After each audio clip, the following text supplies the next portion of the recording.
इसका बहुत फायदा है अपन को। पहला नहीं पावर चल रहा है। फायदा तुम्हारा नहीं कुछ। हाँ वो चार्जर रखो केवल बहुत फायदा है इनको। आज की बस देख रहे हैं बना के। वो बल्ब गलत जगह लग गया। हाँ इस साइड पीछे साइड लगता है जब बढ़िया। कमी निकालो। होली नहीं अभी और है उसकी चमक। माइक कम कर दो। हाँ लोग नहीं नहीं नहीं थोड़ा बस लोगों सही है बस। अपने पास अब शांत रहिए तुम्हारा बस। जावा तुम्हारा फायदा है।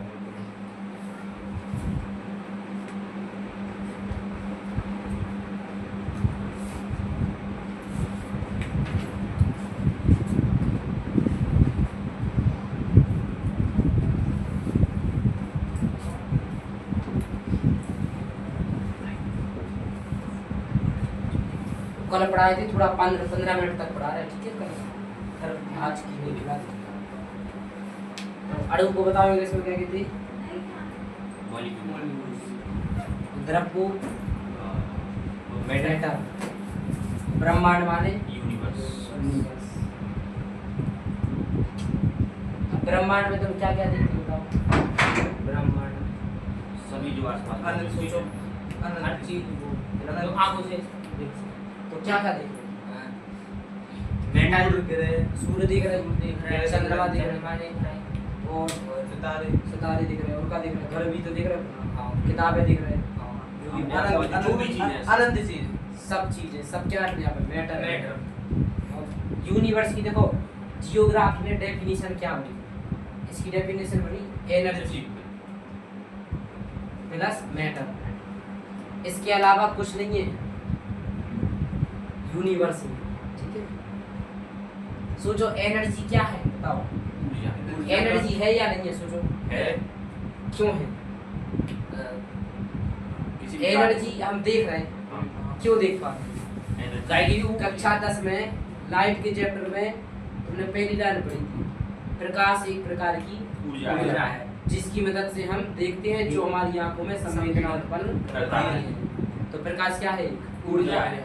अच्छा अंदर हीट बनी वो भी क्या है ऊर्जा है।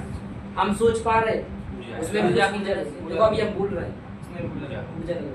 मार कर हम चला पा रहे हैं मतलब जो काम लग रहे हो रहे कर रहे वो जो नहीं भी हो रहे उन सब के लिए किसकी आवश्यकता है ऊर्जा की। जैसे हम फिजिक्स में पढ़े स्थितिज ऊर्जा वो तो रुकी है मतलब अगर कोई वस्तु स्थित है तो उसमें उसकी स्थिति के कारण जो एनर्जी है उस एनर्जी का नाम क्या है स्थिति ऊर्जा। इंग्लिश में क्या बोलते हैं पोटेंशियल एनर्जी बहुत काम की चीज है इसी से उत्पत्ति हुई है मेन डेफिनेशन किसकी केमिकल बॉन्डिंग चैप्टर का नाम क्या है पहले जी तो समझो केमिकल बॉन्डिंग है इंग्लिश में ठीक है हिंदी में रासायनिक बंधन तो अभी हम इसकी डेफिनेशन करने जा रहे हैं अभी हम केवल ये समझ रहे हैं कि बॉन्ड क्या है पहले पढ़ेंगे बॉन्ड क्या है फिर पढ़ेंगे बॉन्डिंग क्या है फिर पढ़ेंगे केमिकल बॉन्डिंग क्या है ठीक है पहले सुनो बॉन्ड क्या है बॉन्ड की उत्पत्ति एकदम बिल्कुल बेसिक है तो ब्रह्मांड क्या है एनर्जी प्लस मैटर एनर्जी हर चीज को एनर्जी चाहिए मोबाइल को चार्ज करने के लिए एनर्जी पंखा चलने के लिए एनर्जी तुम्हें काम करने के लिए एनर्जी हमें पढ़ाने के लिए एनर्जी पढ़ने के लिए एनर्जी मतलब जितनी भी चीज हो रही सबके लिए क्या चाहिए एनर्जी। एनर्जी और एनर्जी किसे चाहिए मैटर को तो एनर्जी मैटर और मैटर क्या इसमें कोई रिलेशन है बिल्कुल है क्या किसी वैज्ञानिक ने इस पर रिसर्च किया है E बराबर mc स्क्वायर ध्यान करो फिजिक्स में नहीं पढ़े E बराबर mc स्क्वायर m क्या है द्रव्यमान किसी भी कण का mass mass of any particle c क्या है लाइट का वेलोसिटी लाइट का वेग प्रकाश का वेग E क्या है एनर्जी मतलब एनर्जी किसके बराबर हुई देखो ध्यान से द्रव्यमान गुणा प्रकाश की चालकी यानी एनर्जी डायरेक्टली प्रोपोर्शनल है किसकी प्रकाश की चाल m के वो तो नियत है प्रकाश की चाल कभी नहीं बदलेगी बदलेगा क्या एनर्जी और मास सोचो किसी वस्तु को जलाओ क्या निकलेगी एनर्जी तुम्हें अगर एनर्जी दे तो में ताकत आएगी मतलब तुम्हारा वजन बढ़ेगा कि नहीं सोचो अगर तुम में एनर्जी दे और अगर मतलब हमने तुम्हें एनर्जी दी तो तुम्हारा वजन बढ़ा बिल्कुल बढ़ा तुम खाना खा लो एनर्जी तुम्हें मिलेगी खाना खाने से, जबकि खाने से नहीं मिलती। खाओ, पचाओ, सांस लो, उससे क्या मिलेगी? एनर्जी, उससे ऊर्जा मिलती है। उससे मिली एनर्जी। वो किस रूप में मिलती है? 38 एटीपी के रूप में। मरती से भी। अब मिल गई एनर्जी। अब मतलब एनर्जी बनी तो मास बढ़ा, बड़ा यानी एनर्जी और मास में कैसा संबंध है? सीधा सीधा के उल्टा? सीधा देखो सीधी तो है, यानी बात सही है। अच्छा उल्टा सोचो, खाना खाया, बच गया, अब तुम काम कर रहे हो, तुम काम करने में क्या हुआ? एनर्जी वेस्ट होगी। यानी तुम्हारे अंदर से एनर्जी निकल गई, हाँ। तो तुम्हारा वजन कैसा हो जाएगा? यानी एनर्जी अगर कम तो मास भी कम। अब भी सीधा सिस्टम है। मतलब एक बात क्लियर है, क्या क्लियर है? कि एनर्जी और मास आपस में रिलेटेड है। वो किस प्रकार संबंध है इसमें? प्रोपोर्शनल का। E is directly proportional to m। और अगर प्रोपोर्शनल का चिन्ह हटाओगे तो क्या आएगा? कांस्टेंट। और उस कांस्टेंट की वैल्यू होती है c स्क्वायर। और c क्या है? हमारा प्रकाश का वेग। तो हम एक चीज समझ गए, क्या समझे? कि ब्रह्मांड क्या है? एनर्जी प्लस मैटर है। अब एनर्जी और मैटर में तो बड़ा घनिष्ठ संबंध होता है। किस प्रकार? E बराबर mc स्क्वायर। ये किसने दिया? आइंस्टाइन। ठीक है, आइंस्टाइन की इक्वेशन है E बराबर mc स्क्वायर। सापेक्षता सिद्धांत भी होती है, पढ़ेंगे फिजिक्स में, हम सब पढ़ चुके थे हम लोग। तो जी इतनी बात क्लियर है। अच्छा ब्रह्मांड किससे मिलके बना? द्रव्य से। द्रव नहीं, द्रव अंतर है। और द्रव की कितनी अवस्थाएं होती? मैटर की 5। 3 तुम पढ़ चुके, 2 आज देख लो। ठीक है, और द्रव्य की इंग्लिश क्या होती? मैटर। MATTER। मैटर माने द्रव। ब्रह्मांड को इंग्लिश में क्या बोलती है? यूनिवर्स। तो यूनिवर्स माने ब्रह्मांड और मैटर माने द्रव की कितनी स्टेट? 5। कौन सी? सॉलिड और gas, liquid, gas, plasma, plasma और बोस आइंस्टाइन। ठीक है, शॉर्ट में तो जी 5 है। सॉलिड तो सब लोग जानते हैं, देखो जी सॉलिड है, हम भी सॉलिड है थोड़ी, है ना? सब लोग कैसे आपस में सॉलिड। अच्छा किवाड़ भी सॉलिड है, पूरा वुड भी सॉलिड है। जो चीज तुम्हें दिख रही है कंक्रीट है, कंक्रीट है, तो वो सब क्या है? सॉलिड तो सब जानते हैं। लिक्विड माने जिसमें बहने का होगा, तो वो क्या हो गया? लिक्विड। बस वो पूर्ण रूप से बहे, जैसे पानी लिक्विड है, मिल्क लिक्विड है, लेकिन क्या लिक्विड नहीं है? हम आगे बढ़ेंगे। तो सॉलिड आ गई समझ में, लिक्विड सब लोग जानते हैं। अब गैस क्या है? जिसके अणु मुक्त हो। अच्छा इन तीनों में केवल सॉलिड, लिक्विड और गैस है। किनके अणुओं के बीच आकर्षण बल ज्यादा होता है? बताओ। सॉलिड के सॉलिड जब तो एक दूसरे के नजदीक है। अगर नजदीक है तो हिलेंगे? बिल्कुल नहीं, तो चिपक गए। जैसे जी है, इन्हें हिलाओ, लहर है नहीं, क्यों? देखो इसके अणु क्या है आपस में? खतरनाक रूप से क्या है? आकर्षण बल है। तो सबसे ज्यादा अणुओं के बीच में आकर्षण बल किसमें पाया जाता है? सॉलिड। उससे कम लिक्विड में। तभी तो हाथ मारो पूरा बढ़ जाता। अच्छा कैंची से काटो लिक्विड को, नहीं काटता। कहाँ काटता? काट के देखो, बाल्टी में रख दो पानी, और कैंची से काटो, कुछ फर्क नहीं पड़ेगा। क्यों? उनके बीच में क्या है? फोर्स ऑफ अट्रैक्शन है अणुओं के बिटवीन मॉलिक्यूल।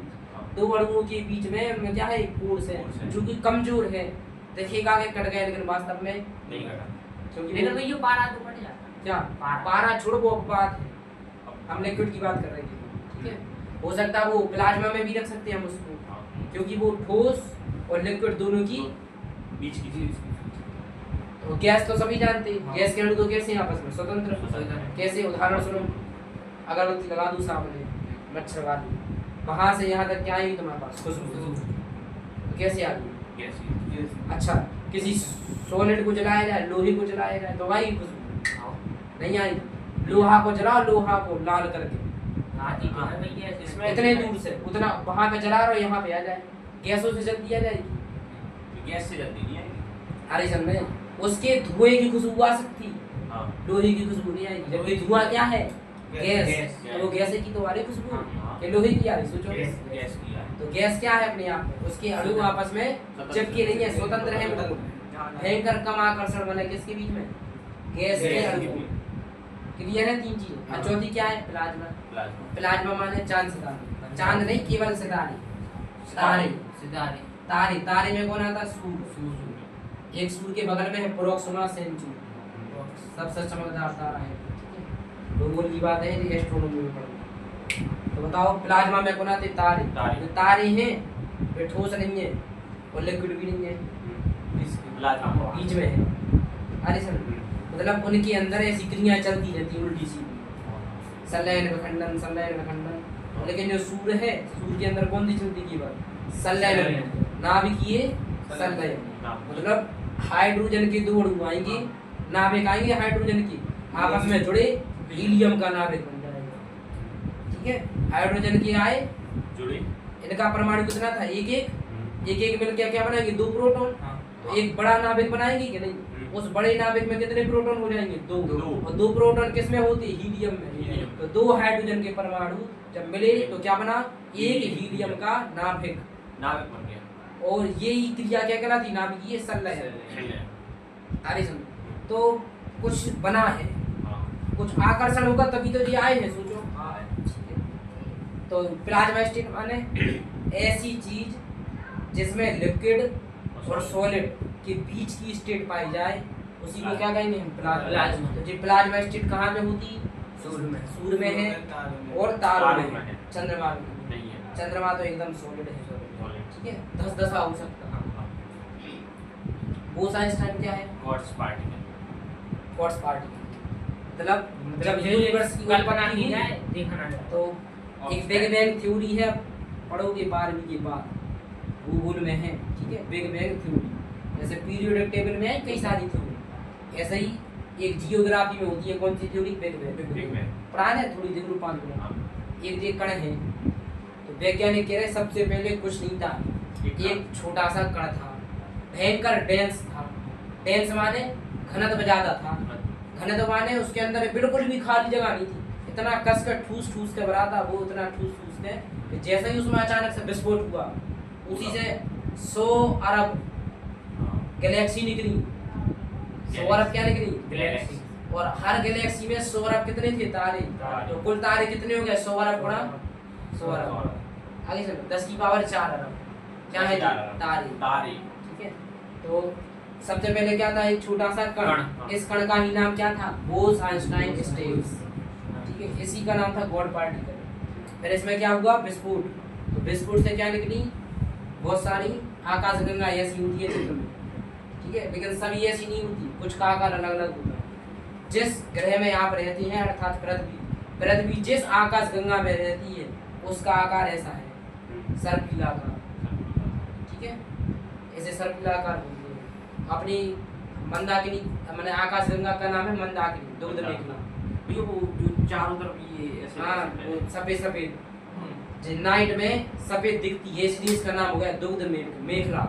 मेखला माने श्रृंखला, दुग्ध माने दूध जैसी श्रृंखला, इसलिए नाम क्या होगा? दुग्ध मेखला। इंग्लिश में बोलते हैं क्या? मंदाकिनी। मंदाकिनी या दुग्ध मेखला। ठीक है, बिग बैंग थ्योरी आरिसन में ये 5 स्टेट क्लियर है, ब्रह्मांड क्लियर है, द्रव्य क्लियर है। द्रव्य के आगे हम क्या आएंगे? अणु। अच्छा, अब सभी द्रव्य किससे मिलकर बने होंगे? अणु से। अब द्रव्य माने सॉलिड, सॉलिड के अंदर नहीं पड़े हम, अणुओं के बीच में कुछ बल होता है। तो ये सॉलिड किससे बना? अणु से। लिक्विड में भी अणु थोड़े दूर थे, माने सबके अंदर क्या है? अणु है। तो द्रव्य किससे मिलकर बने? अणु से मिलकर बने। अणु की स्पेलिंग क्या होती? मॉलिक्यूल। ठीक है, और मॉलिक्यूल के अंदर क्या होते? परमाणु। ये है एक मॉलिक्यूल मान के चलो। ठीक है, तो इस मॉलिक्यूल के अंदर बहुत सारे क्या होंगे? एटम होंगे। ठीक है, ऐसे ऐसे छोटे छोटे। हम पहले भी पढ़ चुके कई बार पहली पार्ट में कि बहुत सारे एटम आपस में मिलकर क्या बनाती हैं? एक मॉलिक्यूल बनाती है। मॉलिक्यूल नहीं, one molecule. Many atoms to combine to form one molecule. अरे चलो, मैनी एटम माने बहुत सारे एटम मिले और एक क्या बनाएंगे? मॉलिक्यूल। ठीक है, वैसे नकली है लेकिन तुम्हारे समझने के हिसाब से ऐसा है। ठीक है, ये क्या है मान के चलो?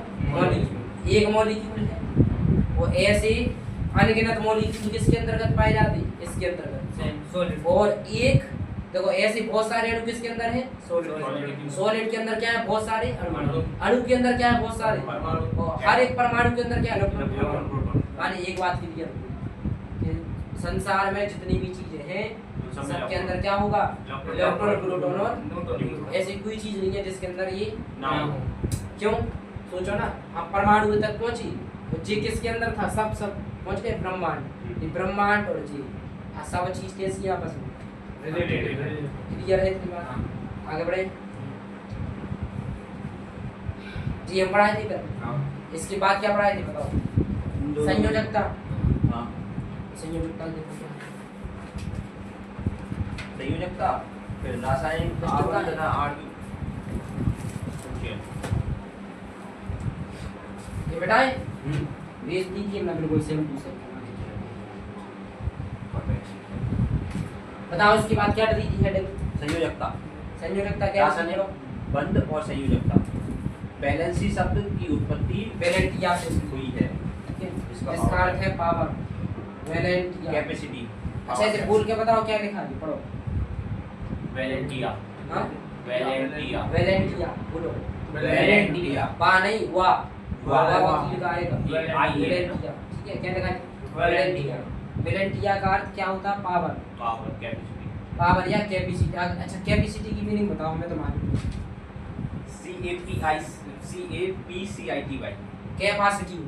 कैपेसिटी कैपेसिटी, क्षमता, क्षमता। शक्ति या क्षमता। तो वैलेंटिया का अर्थ क्या होता है, पावर या कैपेसिटी। और पहले इससे पहले एक चीज और समझो, तो बैलेंस क्या है, मोबाइल में नहीं करता बैलेंस, हाँ। वो वाला बोले नहीं कोई लेकिन नहीं।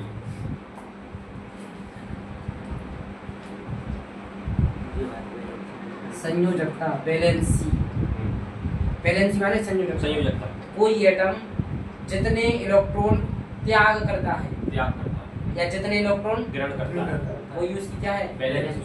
संयोजकता। संयोजकता। अभी हिंदी माना ये एक एटम है, ये अपनी किसी भी क्लास से, अभी लोकल वाली पढ़ रहे हैं, किसी भी कक्षा से, कोष से इलेक्ट्रॉन त्यागी, किसी कोई भी- क्या है इसकी, संयोजकता।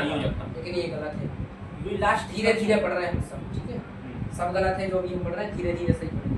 तो अभी हमने संयोजकता की गलत डेफिनेशन क्या पढ़ी, कि कोई एटम है, एटम जितने इलेक्ट्रॉन त्यागता है या जितने इलेक्ट्रॉन, उन इलेक्ट्रॉन की संख्या को ही क्या बोलते हैं, संयोजकता। तो बताओ सोडियम पे कितना चार्ज होता है, सबको मालूम, +1 पता कि नहीं, तो इसकी संयोजकता कितनी होगी, +1,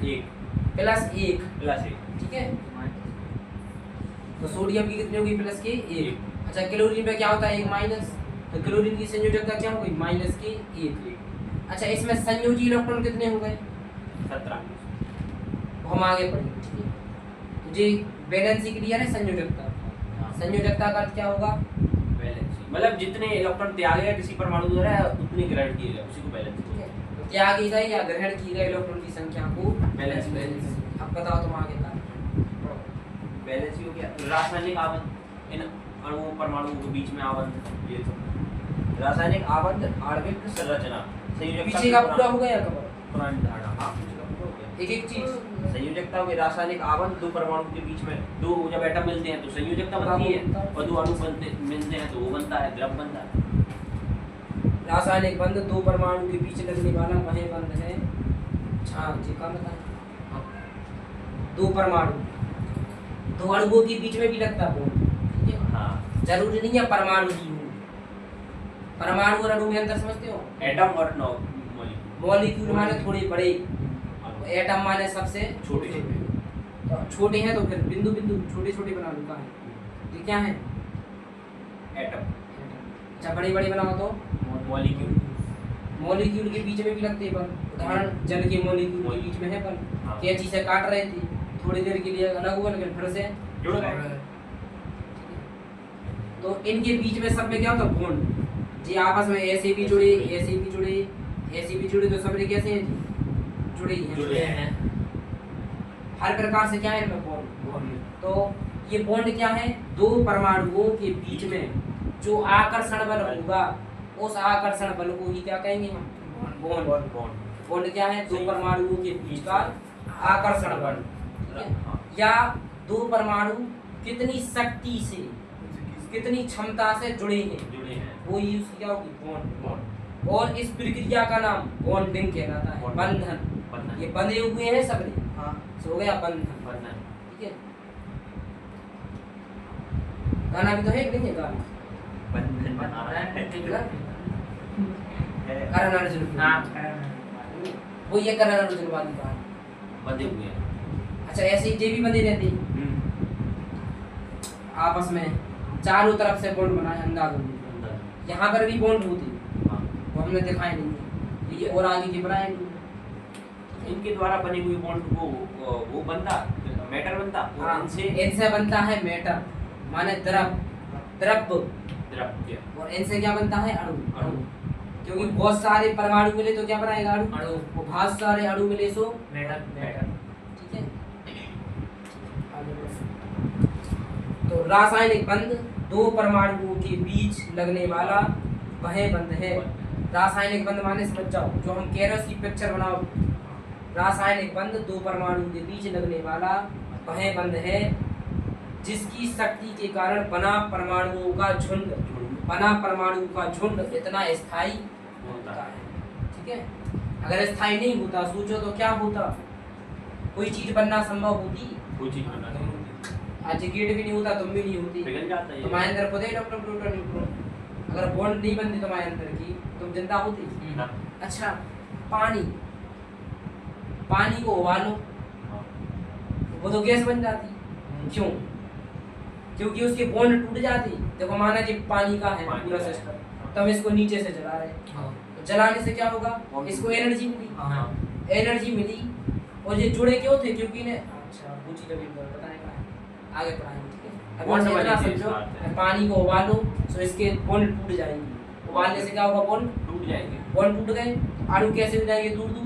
और जैसे ही अणु दूर दूर हुए तो ये कैसा बन जाएगा? ठोस से द्रव, और द्रव से और दूर दूर भय गैस। आगे से कुछ ही उड़ेगा ना पानी जैसे हाँ पानी कुछ, होगा। और तुम उबालते जाओ तो पूरा उड़ जाएगा। पूरा उड़ जाएगा एक समय से। लेकिन डीजल पेट्रोल वो भी तो उड़ जाता। और और जल्दी जल्दी उड़ नहीं उबाले, वनी वाला उड़ जाएगा। यानी उसका बाष्पनांक कैसा है? वो सबसे अधिक। सबसे ज्यादा खटाक से उड़ जाता, जीरो मतलब 5-6 मिनट तापमान खटाक से उड़ जाएगा। हाथ पे रखो कितनी ठंड का। हाँ पढ़ेंगे सब आगे है कि तुम्हारे से व्यवस्था। ठीक है, फिर इसके बाद है संयोजकता की पुरानी अवधारणा, पुराने विचार क्या थे। ठीक है, एक एक करके वैज्ञानिक आए अपने अपने विचार रखे। जैसे हम आवर्त सारणी में पढ़े थे, प्राउड की संकल्पना पढ़े थे, बहुत सारी चीजें जैसे इसमें है। तो सबसे पहले कौन है? फ्रेगनेंट। फ्रेगनेंट के अनुसार किसी एलिमेंट की वैलेंसी, कोई भी तत्व है उसकी संयोजकता मालूम क्या थी? पहले कोई परमाणु है या कोई अणु है, उससे जितने हाइड्रोजन जोड़ दो वही उसकी संयोजकता जैसे CH4 कितने हाइड्रोजन जुड़े? 4। बस इनकी संयोजकता कितनी होगी? 4। CH4 1 H 2 H 3 H और 4। कितनी हुई संयोजकता? 4। अच्छा NH3 में कितनी हो गई संयोजकता? 3। H2 की संयोजकता कितनी हो गई? 2। तो पाप है ये पाप। NH3 भी पाप है क्योंकि संयोग नाइट्रोजन की 3 भी होती है और 5 भी होती है। ठीक है, इसकी 2 संयोजकता होती, 2 इलेक्ट्रॉन इस पर फालतू बैठी। देखो सबूत दे इसका, तो तुम्हें मालूम है 10 में पढ़ चुके सबूत। नहीं मालूम? आगे बढ़े।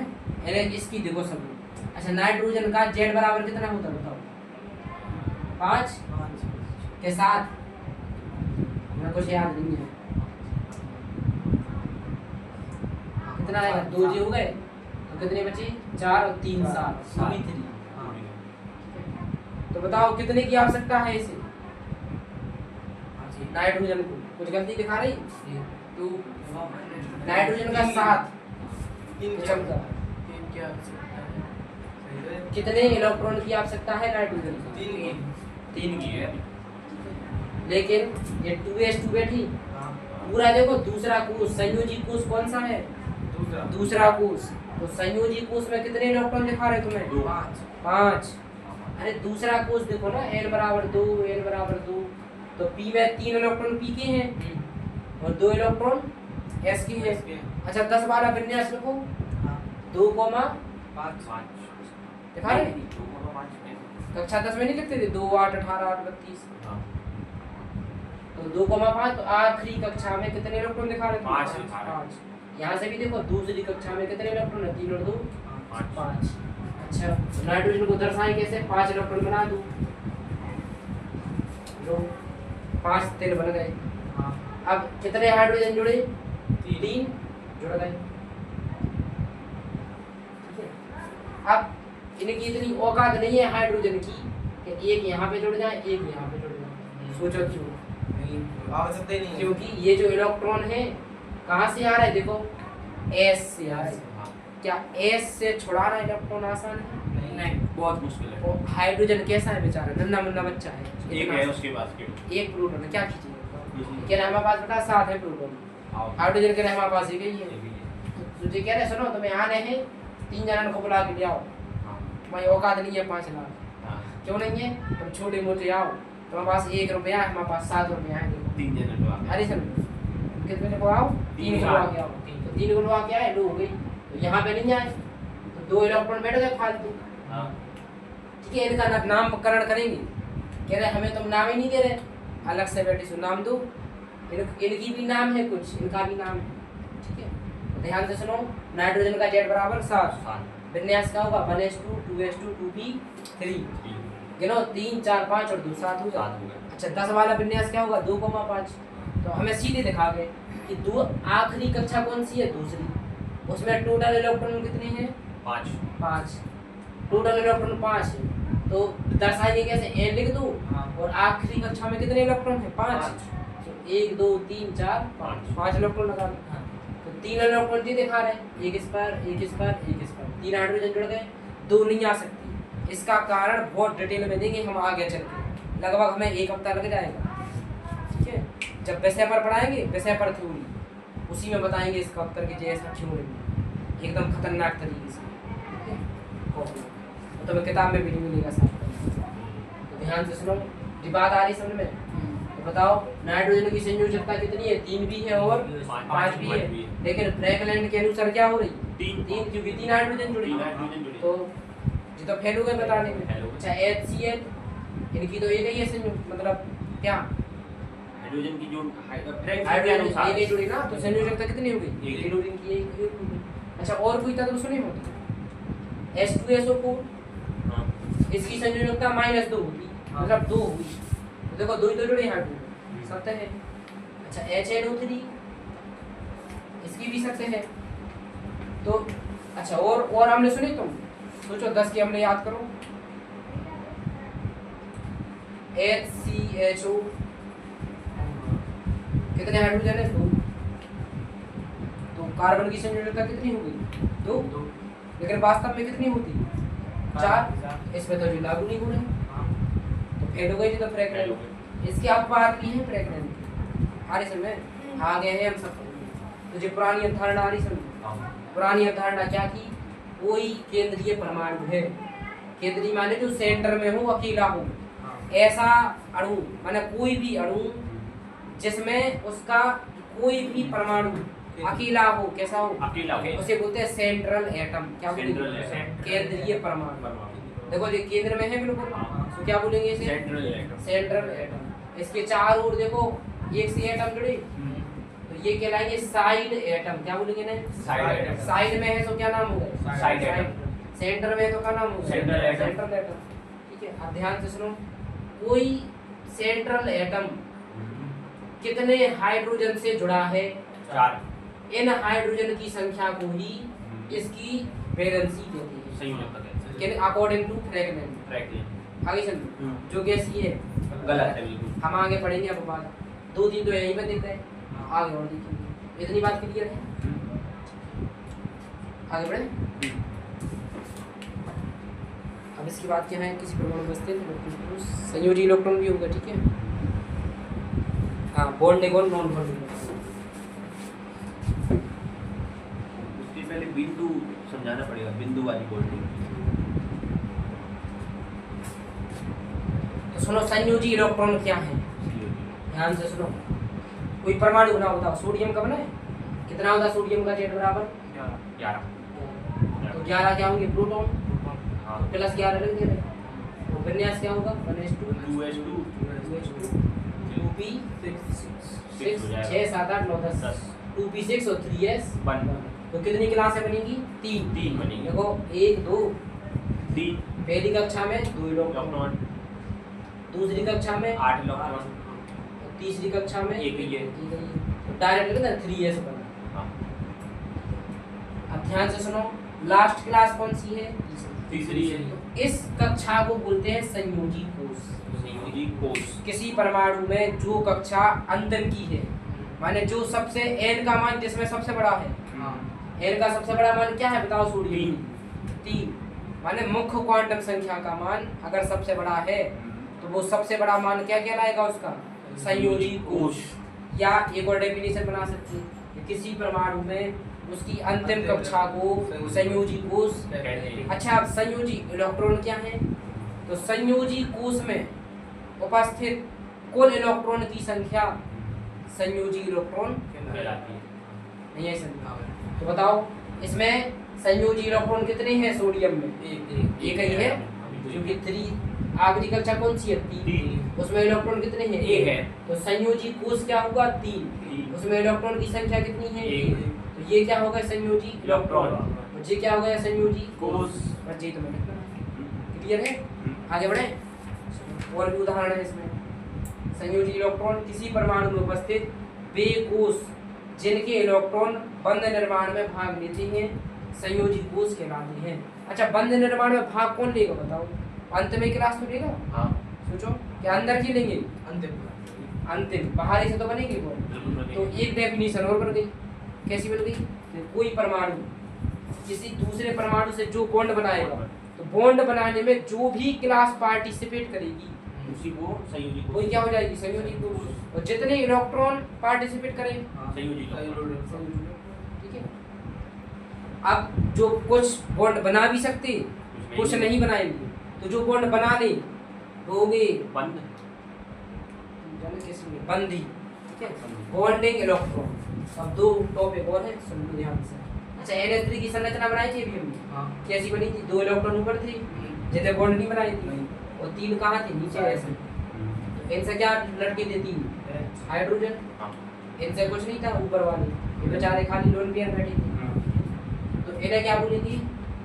जितने बॉन्ड बनाए बंधी इलेक्ट्रॉन या बॉन्डिंग इलेक्ट्रॉन, इन्हें क्या बोलेंगे? Bonding electron. और जो नहीं बनाए सो नॉन बॉन्डिंग इलेक्ट्रॉन। क्या बोलेंगे? Non bonding electron. ठीक है, नॉन बॉन्डिंग या अनबॉन्डिंग। इनका एक नया नाम और है, एकाकी इलेक्ट्रॉन युग्म। ठीक है, या लोन पेयर। लोन पेयर अच्छा है, याद रख लो क्या है? Lone pair. जो इलेक्ट्रॉन बॉन्ड ना बनाए, केवल इनकी शकल पर बैठे रहे हंसने के लिए, हंसाई तो रहे, तो इनका नाम क्या होगा? Lone pair. लोन माने क्या होता है? देखो, अलोन। अलोन माने क्या होता है? अकेला। ऐसे अकेले ही तो है ये बेचारा, और पेयर में है, तो नाम क्या होगा? Lone pair. देखो इंग्लिश भी आ रही, केमिस्ट्री भी आ रही, इंग्लिश में समझना सरल है। तो लोन पेयर आ रही समझ में। लोन पेयर क्या है? ऐसे इलेक्ट्रॉन जिनने बॉन्ड नहीं बनाया, और जो बॉन्ड बना ले बंदी। Bonding electron. Bonding electron. बताओ इसमें बॉन्डिंग इलेक्ट्रॉन कितने हैं? नाइट्रोजन की 3, नॉन बॉन्डिंग 2। बस खत्म कहानी। ठीक है, इसमें क्या लिखा सुनो? वे संयोजी इलेक्ट्रॉन जो बंध निर्माण में भाग लेते हैं, वे संयोजी इलेक्ट्रॉन। संयोजी इलेक्ट्रॉन तो जे भी है और जे भी है, लेकिन वे संयोजी इलेक्ट्रॉन जो बंध निर्माण में भाग लेते हैं, ये हो गए बंधी इलेक्ट्रॉन, जो नाले नाबंदी इलेक्ट्रॉन। ठीक है, अब इलेक्ट्रॉन बिंदु प्रतीक क्या है? कुछ नहीं है, फर्क ही है। नाइट्रोजन का बनाना इलेक्ट्रॉन बनता। सबसे पहले इनका विन्यास लिखो। आखिरी कक्षा कौन सी है? दूसरी। दूसरी कक्षा में कुल इलेक्ट्रॉन कितने हैं? 5। बस खत्म कहानी, हो गया काम। तो नाइट्रोजन लिख दो। संयोजी क्लास कौन सी है? दूसरी। ठीक है, पता चल गया उसमें इलेक्ट्रॉन कितने हैं? 5। बस 5 डॉट बना दो अपने मन से। ये इलेक्ट्रॉन बिंदु से कुछ नहीं। अरे सर 10%। हाँ 10th क्लास। हाँ 10th क्लास है, बस 10th में थोड़ा हाई है। अरे सर फ्रैंकलिन थे ना वो। क्या? अब इनकी ये बता रहे हैं ऐसे बनते हैं, अपन तो इनके बाप पढ़ के बैठ चुके हैं आज। अरे समय जी क्या है? नाइट्रोजन। नाइट्रोजन का विन्यास क्या होगा? 1:2:2 ठीक है, कितने? 3 2 5 और 2 7। अच्छा 10 वाला विन्यास क्या होगा? 2,5। तो बताओ लास्ट क्लास में कितने इलेक्ट्रॉन? 5। यहाँ से भी लास्ट क्लास दूसरी है, और 3 और 2 5 हो गए। 5 इलेक्ट्रॉन है, तो बना दो 5 डॉट। तो 5 क्या होगा? इलेक्ट्रॉन। इस संरचना का नाम क्या है? इलेक्ट्रॉन बिंदु संरचना। संरचना। ऐसे एक नाम और है इसका, लुईस संरचना। लुईस संरचना। ठीक है, क्या नाम है? लुईस संरचना या इलेक्ट्रॉन बिंदु संरचना। क्लियर है? इसके बाद ये सब तुम्हारे लिखा है, ठीक है, किसकी किसको नाम। इसके बाद सारणी बनी, लिथियम का बना लूंगी। Z बराबर कितना होता है लिथियम का, बताओ? Z बराबर 3 तो विन्यास 1s2 और 2s।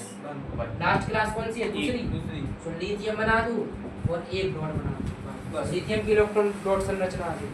अच्छा, बेरिलियम का Z बराबर 4। 4। तो विन्यास क्या होगा? अच्छा